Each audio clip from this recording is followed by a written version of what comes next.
एक ऐसा final match जिसमें क्रिकेट के भगवान को गेंदबाजी के दौरान गहरी चोट लगी, तो वहीं दूसरी तरफ दादा ने लिया उस अपमान का बदला और दे डाली खुलेआम अंपायर तक को धमकी। उनके डर से खिलाड़ी थर थर कांपकर मैदान छोड़ने को तैयार हो गया। तो वहीं कुदरत के करिश्मे से मैच का परिणाम आ सका। साल 2002 इंडिया और श्रीलंका के बीच आईसीसी चैंपियन ट्रॉफी का फाइनल मुकाबला खेला जाना था। श्रीलंकाई कप्तान जयसूर्या ने टॉस जीतकर पहले बल्लेबाजी करने का फैसला किया, लेकिन जहीर खान ने पहले ओवर की पहली गेंद पर जयसूर्या को बोड़कर उस फैसले को गलत साबित कर दिया। जयसूर्या बिना रन बनाए पवेलियन चल दिए।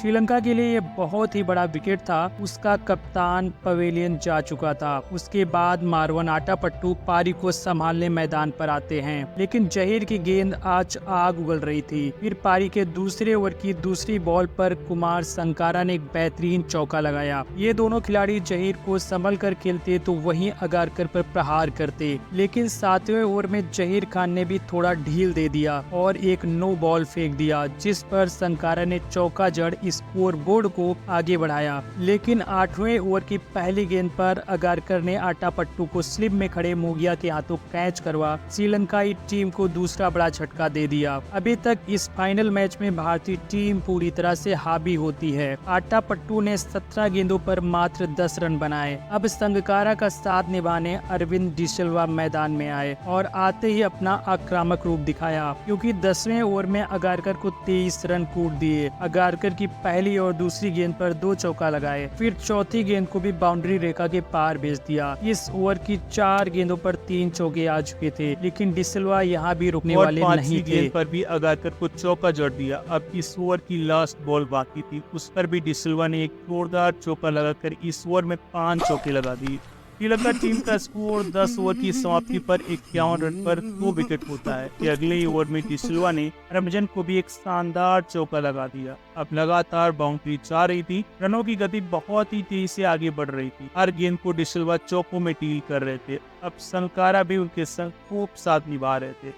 अचानक से रनों की गति में तेजी बढ़ गई, लेकिन उसी बीच डिसिल्वा अनिल कुंबले को भी एक बड़ा शॉट लगाना चाहा, लेकिन शॉट लगाने के चक्कर में अपना विकेट खो दिया और निराश होकर पवेलियन चल दिए। अरविंद डिसिल्वा ने 27 रनों की बेहद ही तेज पारी खेली। अब भारतीय टीम के सामने महिला जयवर्धने और संकारा की जोड़ी होती है, लेकिन महिला संकारा क्रीज पर टिक नहीं सकती और एक भयंकर मिसअंडरस्टैंडिंग के चलते संकारा रन आउट हो गए। यह जोड़ी और महिला का दिल दोनों ही साथ टूटा था। उसका दर्द महिला के चेहरे पर साफ दिखाई दे रहा था। यहाँ श्रीलंका का स्कोर 60.3 ओवरों में 71 रनों पर 4 विकेट हो जाता है। श्रीलंका टीम संकट में आ चुकी थी। अब महिला जयवर्धने का साथ देने रसल अनरोल्ड आते। इन दोनों ने भारतीय गेंदबाजों का सामना संभल कर किया और 20 ओवरों तक कोई विकेट नहीं गिरने दिया। तभी रसल ने कुंबले को लेट कर चौका लगा दिया। श्रीलंका की पारी कचरे की रफ्तार से आगे बढ़ रही थी कि 30 ओवरों का खेल समाप्त हो चुका था और स्कोर मात्र 112 रन ही था।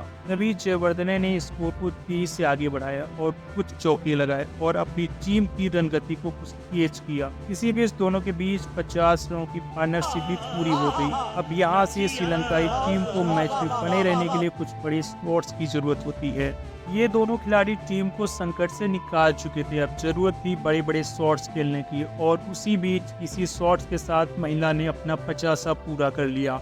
श्रीलंका की तरफ से अब पहला अर्धशतक था। अब इस पारी को 40 ओवरों का खेल खत्म हो चुका था। श्रीलंका टीम का स्कोर 152 रनों पर 4 विकेट ही होता है और यहीं से शुरू होता है मैच का विवादित पल, जो इतिहास के पन्नों में हमेशा हमेशा के लिए अमर हो गया, जो दादा के दामन के साथ हमेशा के लिए जुड़ गया। रसल ने एक शॉट खेला और उसी दौरान रसल पिच पर दौड़ते हुए दिखाई दिए।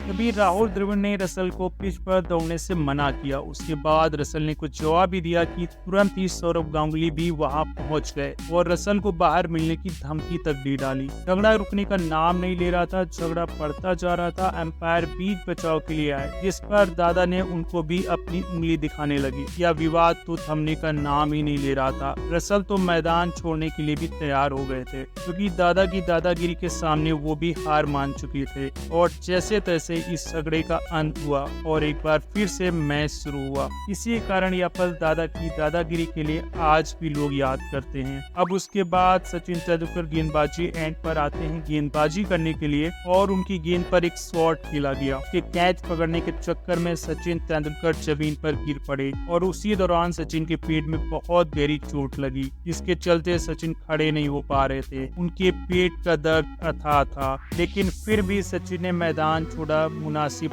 नहीं समझा और मैदान में अड़े रहे। अब चोट के बाद तो मानो भारतीय खेमे में एक भूचाल सा आ गया। हर भारतीय गेंदबाज अपनी जान झोंकने को तैयार था और यही कारण था अब श्रीलंकाई बल्लेबाज एक एक रन के लिए तरस रहे थे और लगातार कुछ ओवरों तक ऐसे ही रनों का सूखा पड़ा रहा। लेकिन 43वें ओवर में महिला जयवर्धने ने सचिन तेंदुलकर पर एक बार फिर से अटैक किया और उनको लगातार 2 चौके लगाकर अपनी 100 रनों की पार्टनरशिप भी पूरी किया। दोनों तरफ से रनों की रफ्तार थोड़ी बढ़ सी गई थी। अब रनों की बरसात हो रही थी क्योंकि रसल आखिरी के ओवरों में और भी घातक हो जाते हैं और उसका परिणाम भी देखने को मिल रहा था। जहां कुछ समय पहले श्रीलंकाई खिलाड़ी एक एक रनों के लिए तरस रहे थे, तो वहीं अब रनों की लय आ चुकी थी। लेकिन तभी गांगुली ने अपने हाथों से जयवर्धने का कैच लेकर उनकी पारी का अंत कर दिया।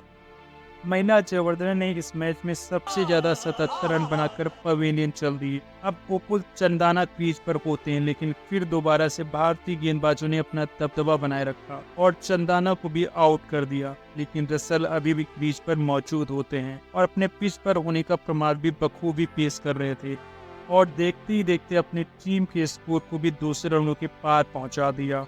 अब चामिंडा वाज जैसा गेंदबाज भी अपने बल्लेबाजी के दम पर छक्के लगा रहा था, बड़े बड़े शॉट्स खेल रहे थे और अपनी टीम को सम्मानजनक स्कोर तक पहुंचाने का पूरा प्रयास कर रहे थे। चामिंडा ने मात्र 7 गेंदों पर 14 रन बना दिया था, लेकिन चामिंडा वाज भारतीय गेंदबाजों को अब तक परेशान करते और जहीर खान के लास्ट ओवर में वो भी आउट हो गए और एक बेहतरीन पारी खेलकर पवेलियन चल दिए। अब रसल आर्नोल्ड ने भी इसी डबल के साथ अपना 50वां भी पूरा किया। फिर रसल ने जहीर की 5वीं गेंद पर एक शानदार चौका लगाया और मोमेंटम को अपने साथ ड्रेसिंग रूम तक ले जाना चाहा, लेकिन जहीर की शानदार गेंदबाजी की वजह से अगली गेंद पर केवल एक ही रन आ सका और श्रीलंका टीम ने 50 ओवर्स की समाप्ति पर 7 विकेट खोकर 222 रन बना दिए। इस मैच में जहीर खान ने सबसे ज्यादा 3 विकेट झटके शानदार गेंदबाजी का मुजाहरा भी पेश किया। भारत को यह मैच जीतने के लिए 230 रनों की जरूरत थी, लेकिन इस पिच पर यह टारगेट आसान नहीं था।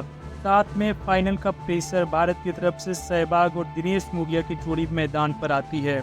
इस पिच पर बल्लेबाजी करना काफी ज्यादा मुश्किल था क्योंकि गेंद बल्ले का संपर्क कराना भी मुश्किल हो रहा था। मानो गेंद हवा में लहरा रही थी। एक तरफ गेंदबाज गेंद फेंक रहा था तो वहीं दूसरी तरफ विकेट कीपर गेंद पकड़ रहा था, मानो बल्लेबाज से कोई नाता ही ना हो। लेकिन दूसरे ओवर की दूसरी गेंद पर सहवाग ने इस पारी का पहला चौका जड़ दिया। लेकिन आज इस पिच पर हर खिलाड़ी संघर्ष करता दिखाई दे रहा था। चाहे सहवाग हो चाहे मोगिया, दोनों बल्लेबाज श्रीलंकाई गेंदबाजों के आगे परेशान दिखाई दे रहे थे क्योंकि गेंद और बल्ले का संपर्क ही नहीं हो पा रहा था और लगातार भारतीय टीम पर दबाव बढ़ता जा रहा था। और इसी के साथ तीसरे ओवर में दिनेश मोगिया अपना विकेट गंवाकर पवेलियन चले जाते हैं। अब भारतीय टीम के लिए यह मैच जीतना बेहद ही मुश्किल लग रहा था कि मोगिया 9 गेंदों का सामना करके कोई रन नहीं बना सकी और बिना खाता खोले पवेलियन वापस चल दिए। अब सचिन तेंदुलकर और वीरेंद्र सहवाग की जोड़ी पारी को संवारने के लिए क्रीज पर होती है और सचिन जब पहली गेंद का सामना किया तो उसी गेंद पर जोरदार अपील करी गई, लेकिन अंपायर ने उस अपील को नकार दिया। लेकिन जब रिप्ले देखा गया तो साफ दिखाई दे रहा था कि सचिन तेंदुलकर यहाँ पर आउट थे।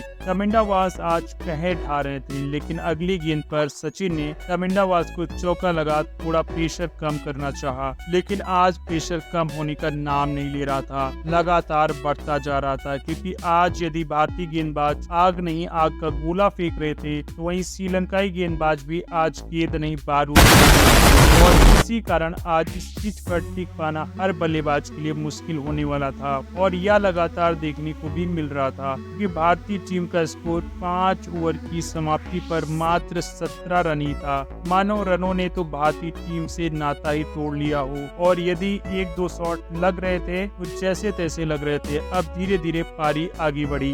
अब भारतीय टीम का स्कोर 7 ओवरों में मात्र 27 रन ही था। अभी तक इस मैच का माहौल पूरी तरह से श्रीलंका के खेमे में था। एक एक गेंद पर मानो हर भारतीय फैंस की सांसें थम सी जा रही हूँ। ये सभी भारतीय फैंस को हर गेंद पर ऐसा लग रहा था कि अभी विकेट जाने वाला है, और श्रीलंकाई फैंस जश्न मनाने को बेताब हो रहे थे। लेकिन तभी कुदरत का कहर देखने को मिला और बीच मैदान में बारिश शुरू हो गई, और बारिश इतना ज्यादा हुई कि दोबारा से मैच शुरू ही नहीं हो सका। और यदि इस मैच में डकवर्थ लुईस नियम लगता तो उसके लिए भारतीय टीम को कम से कम 25 ओवर तक खेलना जरूरी था। लेकिन भारतीय टीम अभी 25 ओवर नहीं खेल सकी थी। इसका मतलब तो साफ हो गया था, यदि यह मैच शुरू नहीं हो पाता तो इस ट्रॉफी को शेयर किया जाएगा। और श्रीलंकाई कप्तान जयसूर्या के चेहरे पर इस बात की निराशा साफ साफ दिखाई दे रही थी, क्योंकि जयसूर्या को पता था यह मैच पूरी तरह से हमारे कब्जे में है। लेकिन भारत के लिए अच्छी खबर यह थी कि सचिन सहवाग की जोड़ी अभी क्रीज पर ही होती है, जो आज से पहले सचिन सहवाग ने ऐसा सैकड़ों बार करके दिखाया था। लेकिन आज करना शायद मुश्किल लग रहा था, और बारिश रुकने का नाम नहीं ली और मैच को पूरी तरह से रोक दिया गया। ट्रॉफी को दोनों देशों के बीच शेयर कर दिया गया। और यदि आपको भी ऐसा लगता है कि क्रिकेट के भगवान सचिन तेंदुलकर ही हैं और वही आगे भी रहेंगी, तो वीडियो को लाइक शेयर जरूर कीजिएगा, और आगे भी ऐसी दमदार और दर्दनाक कहानियां देखने के लिए चैनल को सब्सक्राइब जरूर कीजिएगा।